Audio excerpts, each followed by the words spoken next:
your host, Marsha Florence, for Just Ask. Today we have with us the Barbara Ann Karmanos Cancer Institute. Hurry back and join us.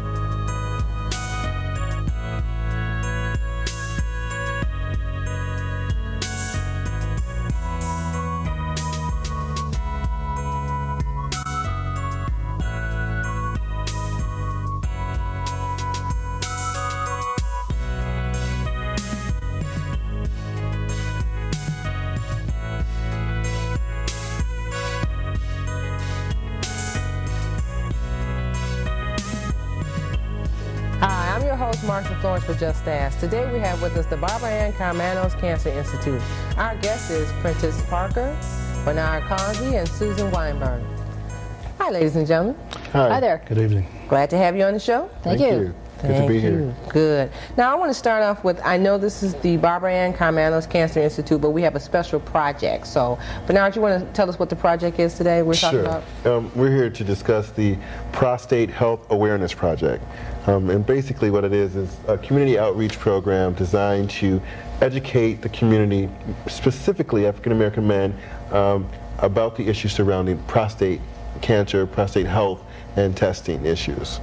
Okay. Okay, now, so your job is to go out into the community and identify program sites, identify volunteers to be trained, to come in and be trained, and to also go out and not only identify program sites, but to speak about these, or to present our slide presentation to community groups, local organizations, businesses, and things of such. Okay. Susan, can you give us a little history on the Barbara Ann Karmanos Institute? Sure. The Barbara Ann Karmanos Cancer Institute is one of the nation's leading cancer centers for cancer research, cancer treatment, cancer education for the lay public and the medical community, and also community outreach, which I'll go into a little more depth in a moment. Okay. We're also affiliated with Wayne State University and the Detroit Medical Center. And we're funded a little bit by some of the local United Ways. But when I was talking about outreach, which is near and dear to our hearts, not the research and the treatment is not, but our outreach program is involved with Wayne, Oakland, Macomb, Monroe, and Washtenaw counties. And we have 17 offices that cover all of these county areas. And these offices are open most 5 days a week, some 3 days a week, depending on volunteer involvement. And that brings up another topic. These offices are all staffed, if you will, by volunteers. Okay. Well, let me back up a little bit. Now, Sure. what is your title? Okay. I'm sorry. I'm the Director for Health Education for the Karmanos Cancer Institute. Okay. And I've got the pleasure of working with all the regional offices and many of the volunteers in the health education arena. Okay. Now, does each regional office do something slightly different, or all of them about the same? They do pretty much the same things. They all offer the same type of educational programs. They all offer the same services to the community as far as anything that cancer patients may need. We can address those issues. Okay. As far as research goes, we certainly promote what Karmanos does research-wise at all our programs and through our regional offices. Okay. All right. Now, I don't want to leave Prentice out here because I was just going around the room a little bit. But Prentice, can you tell me, how did you become involved with Karmanos? Well, I became involved. I just felt that after reading so much about cancer and prostate cancer and how little knowledge we had publicly about this particular type of cancer, I felt that it was prudent and timely that I get involved and help spread the information, help educate particularly men about prostate cancer, and hopefully have them live a more productive life after having gained this knowledge. Okay, so your role at the Institute is what? A volunteer? I'm a volunteer speaker. Okay. Usually Bernard will schedule the events or the speaking engagement. I'm the person that you'll see come out to the site, do the presentation, and we do take questions from the floor. We answer most of them, but if there are questions that we can't answer, we also usually get back to the questioners with our appropriate answers. We don't know it all, but we know quite a bit, and what we don't know, we can do some research and get the answers for you. Okay. So what is a day like for a presentation? Can you give me an idea, Bernard, what a day is like for the presentation? Well, sure. Generally, the host or the site that requests a program will, have a specific time in mind where the volunteer will show up approximately half an hour prior to the actual presentation time. It's a simple slide presentation, so it's not much setup. The I'm losing it here. Well, no. Let me ask you now. When a company does a company normally request your presence to come out and do this, or how does one go about contacting you? It works both ways. So they can call us, of course, at the 1-800-Karmanos telephone number. Okay. But it works both ways. Sometimes I make the contacts, or our volunteers make the contacts, or the community at large are made aware of our program and they call us. So what is the response rate, basically? What percentage would you say actually do you get to pull in? Well, I'd say, I think it's a more 70%, effort on our part, and 30%, Okay. So you would call a company, say like we'll use Ford Motor Company or something like that. Sure. Okay. You call them. We really want Ford too. Okay. We'll call their headquarters, and you'll speak to what, their PR person, human service director. We basically when we deal with the big three, because we're with Chrysler right now.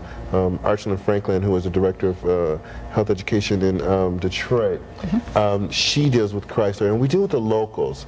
And a lot of times they have their own health education support staff or whatever, and that they are responsible for providing health education issues or information for the whole entire employee. So we would deal directly with that person most times. Okay. And then that person will schedule it. Like, for instance, I did Edison, and that person was able to set up other programs throughout, the other sites. So. Okay. Now, if you use, you said, for example, the big three, if you use them as one of your sites, do they have their employees come in? I mean, how do they get their employees to actually sit still to actually hear this particular service that's out here? If you feed them, they will come. Oh, okay. Pretty much. Okay. Pretty much they have a light snack or something. For instance, where was that? We did Mishcon one morning, early morning, and they provided a light breakfast for them. And it all depends, it varies. Sometimes they just, require them to sit there for a half hour, and sometimes they leave it up to them. It depends on. Okay. Is there scheduling limitations? For us, no. The program is available 24 hours a day, 7 days a week. Okay. And we'll go anywhere, and we try not to turn down any program. If it's early in the morning or late at night, weekends, whatever. Oh, okay. Because I'm saying, if you got the big three, you got swing shifts and things like that. You got people, hospital personnel, whatever, some type of agency that has another shift. How would they get a chance to become familiar? That's pretty good. So the volunteers can go out, Bernard usually contacts me a day or two in advance of a scheduled event. I basically just fit it into my time schedule and see if we can do it. And as he indicated, sometimes it's after hours, during normal business hours, or whenever. We try to accommodate the client as much as we can with the time that we have. Okay.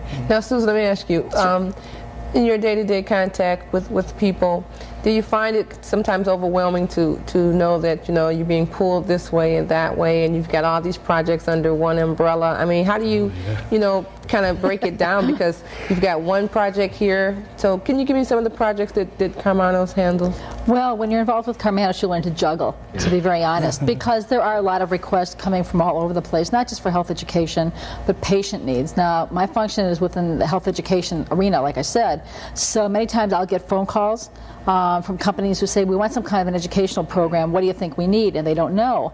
And that gives me an opportunity to tell them the type of programs that Karmanos has, and try to find out a little bit about their employees. Have they had any particular kind of questions?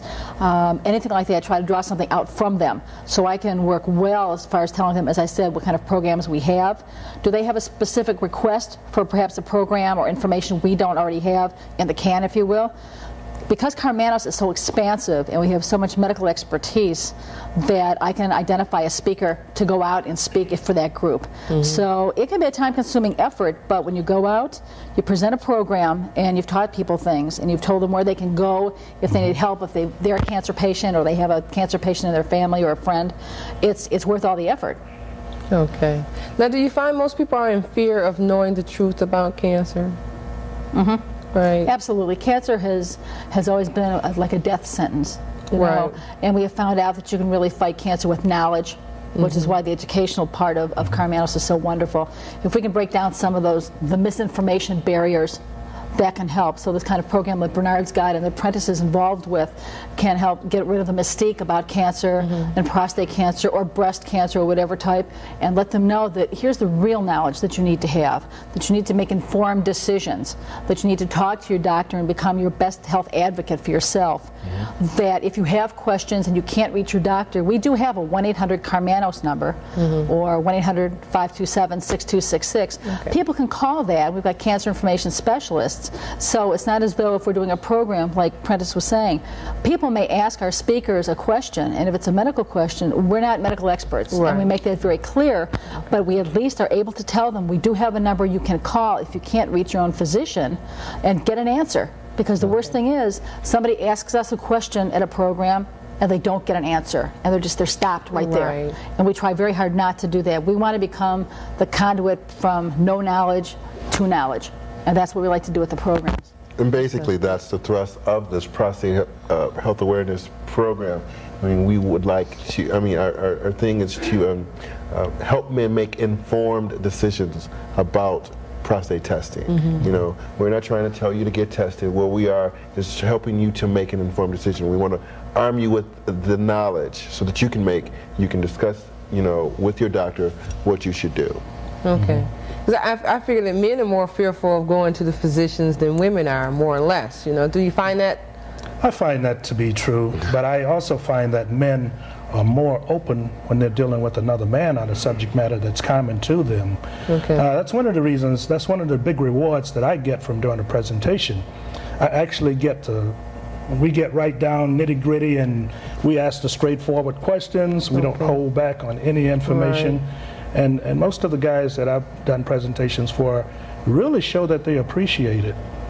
And you know, that's my biggest reward from talking to them. I think that is the good part mostly, because if a person can actually meet a person face to face or ask questions without being hesitant, nervous, or shy about it, then they're more apt to get the response they've been looking for a long time, or, you know, it relieves some of the pressure off of saying, wow, all this time.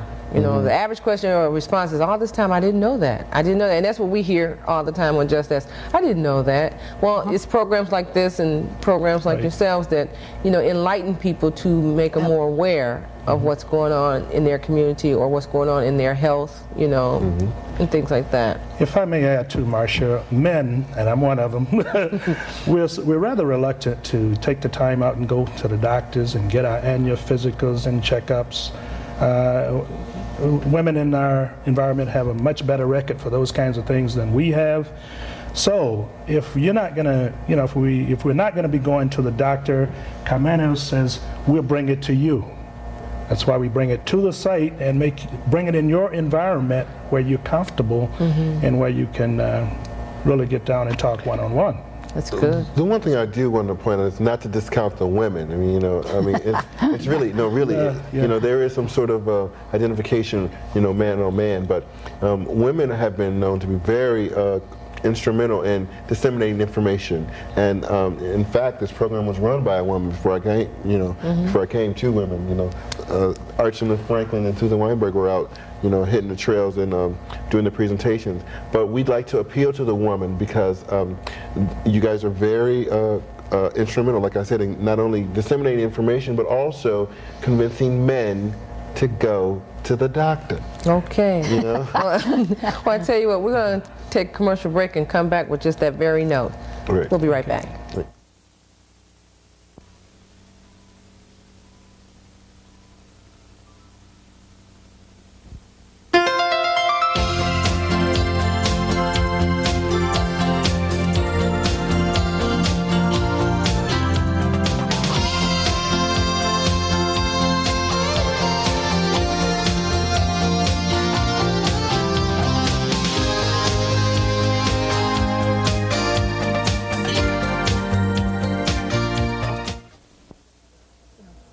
Hi, and welcome back to the second half of the show. For those of you who are just now joining us, we have the Barbara Ann Karmanos Cancer Institute, and we're in the middle of talking about some very important information about the male prostate glands, okay? Now, Bernard, I want to ask you, I see that you brought a chart along with you, and want to give us some information on this chart and how you go about your presentation? Sure. Well, in the presentation, we talk about the physiology of the prostate gland.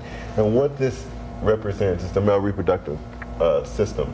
And the prostate gland, for all of you who do not know, is this dark area right here. It's like a walnut-shaped gland, which is loosely attached to the bottom of the bladder. It surrounds the urethra tube, which is the tube responsible for taking urine out of the body. Okay. Okay, so when you go out on the presentation, you actually have this chart with you, right? I have a slide. Yeah, we do a slide presentation. Okay. So it's a slide that outlines that whole thing. Okay. So do the men actually, ask questions in reference to it? Oh, definitely. I mean, a lot of men, they're not even familiar with the fact that they actually have a prostate gland. And so the physiology discussion is very, very interesting, I think, for them. So this helps them out. Yeah. So, okay, we have benign prostate, what's the word here? Hyperplasia. Benign prostate hyperplasia is a condition of the prostate gland. It's an enlargement of the prostate gland is what it is. And that's just really a big fancy word for it. Benign prostate hyperplasia. Benign, of course, indicating that it is non-cancerous. Okay. But it does come with some symptoms that could be uncomfortable, such as difficulty starting or stopping urination. Okay, that's a symptom of it. The weak urine flow, which is a weak or dribbling stream. The incomplete emptying of one's bladder. And frequent urination, especially at night after going to bed. Now, that prostate gland I just showed you, I said that it surrounded the urethra tube, correct? And what happens is when it enlarges, it pinches that urethra tube, sort of like pinching a straw. If you ever tried to pinch a straw and suck fluid out, it's a little difficult. Same concept. And so these are some of the symptoms that are caused by that enlargement of the prostate gland. Okay. Okay. Well, when you was reading it, I was thinking to myself, some of it sounds just like, you just refuse to get up and go to the bathroom. But I know that's not it. No. So when you have those symptoms, it can be day or night. It could be at any given time. Right. Well, yeah. Most men don't really think about it. If you can't write your name in the snow anymore, well, they probably it's a gradual thing for them, so they really don't think about it. But if you if you really take out time to think about whether or not you just stand there and think about it for a while, or perhaps turn some water on and get it going, that would probably be. Is there an age criteria where men should actually get checked out, or? Well, yeah, there's a lot of controversy about that right now, but officially Karmanos recommends that men who are in high-risk groups, which would include African American men with a family history of prostate cancer, to go as early as age 45. All other men to go or at least start talking to their doctors about it at age 50. Okay. I'm sorry, we had to be something along that line. Sure. Now, here you have possible warning signs of the prostate cancer. Yeah, and I want to caution, and that's why I highlighted the word and underlined the word possible, because prostate cancer can be present without any warning signs at all. Okay, and usually at this stage it's not a good thing. But if you were to experience some warning signs, it could be frequent urination, especially at night. It could be the difficulty starting and stopping urination.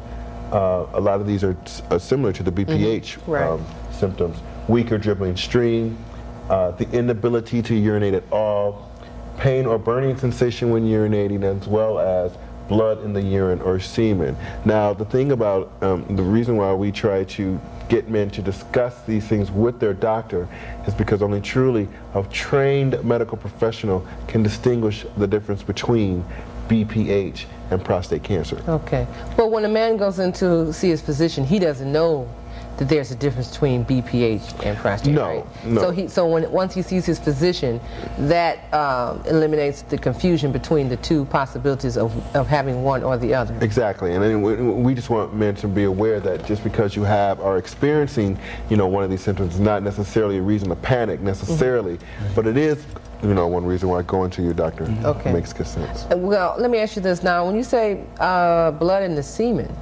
more likely men may experience that, and that may cause them to go to the physician faster than just not going to urinate, right? Or probably. I mean, well, if you can't urinate at all, you probably going to have to do something. You're going to have to go. But yeah, I mean, you're going to. But if, the weak urine flow, a lot of men, like I said, don't notice that. But yeah, if you see blood coming out Okay. That'll send you to the best. I think so. One would hope, anyway. I think so. But, you know, like I said, if you're in fear, you're not going to go, you know, blood, urine, whatever. You're not going. I mean, it's almost like a force. I think men are more under force to go than they are if they were just to gradually say, it's time to go get a checkup. Women, and I say this openly, that women will go at the drop of a pen. Yeah. You know, and I'm not going to say, well, I'm not going to say all women, but majority of women, a high percentage of women say, oh, this doesn't feel right. This is unusual. Right. I need to go to the They're more in doctor. tune. You're right. You're Right, more in and tune we with have that. more reasons to feel that, you know, we have to get this, that, and the other checked out. Even if it's nothing there, you still want to know. But a man doesn't even feel like if it's nothing there, he wants to know. If it's not broke, don't, you know. Don't Right, worry about it. right. And so, but we're really, I mean, more and more though, a lot of men, and what we're finding, with going out and talking to men, they are becoming more and more concerned about their health and more active in their healthcare decisions. Okay. So that's pretty much the message we're trying to spread. Okay, now this number you have right here, this 1-800-Karmanos number, is this also the number if you're interested in being a volunteer, or that's if you basically want to get an appointment to... You can call that number for anything you need from us. If you want cancer information, if you would like to speak to one of the regional offices, they can connect you. If you have any questions regarding your health, anything. I mean, 1-800-Karmanos, it covers it all. Okay, now for our visually impaired audience, would you please say that number aloud? It's 1-800-Karmanos or 1-800-527-6266. Okay, now let me ask you this, this book right here, Volunteer Opportunity. This is a nice booklet here. So Sue or Prentice, either one you want to answer this, if a person wants to become a volunteer, do they get this booklet to find out what the procedures are and what information? Okay, well, if you decide to become a volunteer, there is a preliminary training program cycle that you go through so that you know the information well enough to discuss it publicly. Make sure that you're comfortable with it so you can relay it to the general public that you're speaking to. Bernard happens to be one of the trainers, and in fact he trained me when I became a volunteer, and he just really made sure that I knew the information well enough and knew how to present it, as well as you know, being able to present it timely. Okay. Marcia, in That's good. addition, that's a brand new pamphlet that's just been designed, and it contains information not just on being a volunteer for the prostate program, but there are numerous volunteer opportunities through the Karmanos Cancer Institute, from doing data entry to being a speaker to, golly gosh, just doing pretty much anything. And so that booklet contains numerous lists of what somebody might want to be involved with. So if they're interested, they call that 1-800 number. They're going to get a copy of that brochure, and there's a form in the back that they can fill out and send it in to us, and we will place the person within the regional area that's closest to where they live and try to connect them with something they want to do. Okay, now I see you have a map in here also. You bet. It lists all the regional offices that we have, all the hospitals that we are affiliated with, so Okay. people know where Karmanos is. Okay, so you have the map and you have the ability to place a person near their home, or Right. Okay, now that's a plus. This is a real nice booklet. So someone can actually call and request this booklet, or You get bet. this It'll go booklet in out the to mail? them the same day they request it. And we'll be together shortly as volunteer in Karmanos. Okay. Marcia, I might add also, if I may, it doesn't matter how much time you have to contribute. If you've got some hours, a few hours, or a lot of hours, or days, evenings, just whatever time you have to contribute, I'm sure we can find a spot on the schedule for you. Yeah, bet. Okay. definitely. Well, you three give a very warm feeling to the Cancer Institute, I'm sure, because I enjoy having you here, and all the literature that you have, we'll definitely post some of the literature up, the facts, just the facts, what every man should know about prostate cancer. Okay, that's a good sheet. So this is one of the sheets that you pass out. Yes. When you're out and When we about. do the Because I was going to ask you, when you're out and people don't feel like they have time to talk, you just give them a packet. And, Yeah, we give Okay. them a packet of information Okay. if they can't stay for the program. Sure. Okay. Yeah, because I can imagine some people like, oh, I really don't want to know, but they could take the information home and Exactly. read it Share it with their themselves. people. And we also, in every presentation, not only give, if it's a prostate program, we also give information about other cancers, breast and testicular, so that they can share it with their loved ones as well. Okay. Because it's something that we all need to be discussing. You're so right. Okay. Yeah, one more quick question. Now, when I noticed you three talked about the breast cancer, touched on that a little bit, and Susan, we're looking forward to doing a show with you on that. And the prostate. What is the other kind of cancers? Is there leukemia part of that and other things like that? Or? Leukemia is part of it. Testicular cancer is something. What is testicular? Testicular is cancer of the testicle. Okay. And young men about the age of 18, 19 through about the age of 38, 39 are at a higher risk if they have been born with an undescended testicle or that has not been repaired by about the age of 6. They become at a higher risk. This is not a cancer that cannot be cured. It can be cured, but it needs to be found. We do have programs on teaching men how to do testicular self-examination, just as we have a program to teach women how to do breast self-examination. We have programs on skin cancer. We have programs on nutrition, numerous topics that we can provide a program on. Okay. Well, I tell you what, you three, you gave us some very important information here, and I know our listening and viewing audience is very much pleased with it, and I look forward to having you back. Prentice, I definitely have to say that by you being a volunteer, you just, enlighten us what volunteers can do and what they can be involved in, and I'm sure we'll get some responses from our listening and viewing audience about contacting the volunteer line. Certainly. Okay? Because anytime you have time to take out, whether it's tutoring children, whether it's speaking to individuals or caring for an elderly one or a person with a disability, it's always a plus and it makes you feel good inside. Absolutely. So I want to thank you very much for coming. And Bernard, glad to see you. Likewise. And Susan Weinberg, we look forward to seeing you again. Soon. Okay? Thank you so much. Thank you. Anytime you want to come back, please do so. Thank you. Okay? Thank you. Okay. Well, ladies and gentlemen, you know who I am. I'm your host, Marsha Florence, for Just Ask. And as I always say, if you know someone with a disability, don't be afraid to ask. Just ask. I'm your host, Marsha Florence. Thank you.